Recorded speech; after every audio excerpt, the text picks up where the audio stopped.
ইতালিতে বিশ্ব খাদ্য ফোরামে বাংলাদেশে আশ্রয় নেওয়া রোহিঙ্গাদের খাদ্য নিরাপত্তার বিষয়টি গুরুত্ব দিয়ে তুলে ধরবে বাংলাদেশ।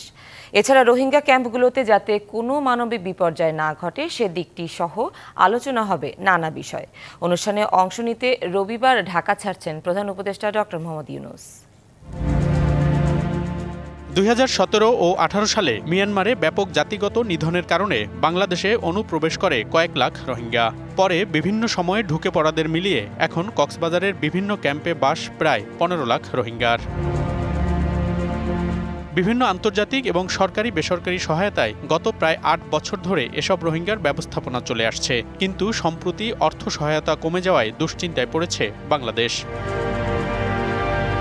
এই অবস্থায় 10ই অক্টোবর থেকে ইতালির রোমে শুরু হচ্ছে বিশ্ব খাদ্য ফোরামের ফ্ল্যাগশিপ ইভেন্ট, যেখানে যোগ দিতে রোববার ঢাকা ছাড়ছেন প্রধান উপদেষ্টা ডক্টর মোহাম্মদ ইউনূস। সম্মেলনে রোহিঙ্গাদের খাদ্য সংকটের বিষয়টি তুলে ধরবে বাংলাদেশ।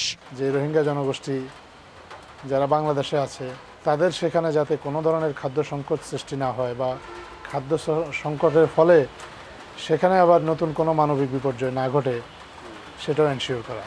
সেজন্যই আমরা মনে করেছি যে সম্মেলনটাতে আমাদের প্রতিনিধিত্ব হওয়া উচিত সর্বোচ্চ পর্যায় থেকে। সম্মেলন ছাড়া দ্বিপক্ষীয় নানা বৈঠকেও গুরুত্ব পাবে বিষয়টি।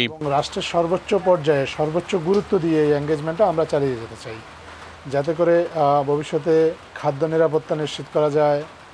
আমাদের কৃষি খাতে যে নতুন নতুন প্রযুক্তির আগমন ঘটছে সারা বিশ্বে, এই প্রযুক্তিগুলো বাংলাদেশে নিয়ে আসা যায়। আমি বুঝি নির্মাণের শিল্প, সালাম স্টিল বোঝে ডিউরেবিলিটি। সালাম স্টিল, মোস্ট ডিউরেবল স্টিল। বাংলাদেশে নিয়ে এসে আমাদের কৃষি উৎপাদন বাড়ানো যায়, এই বিষয়গুলো নিয়ে বিভিন্ন স্টেক হোল্ডার যারা আছে তাদের সাথে সেখানে কথা বলা হবে।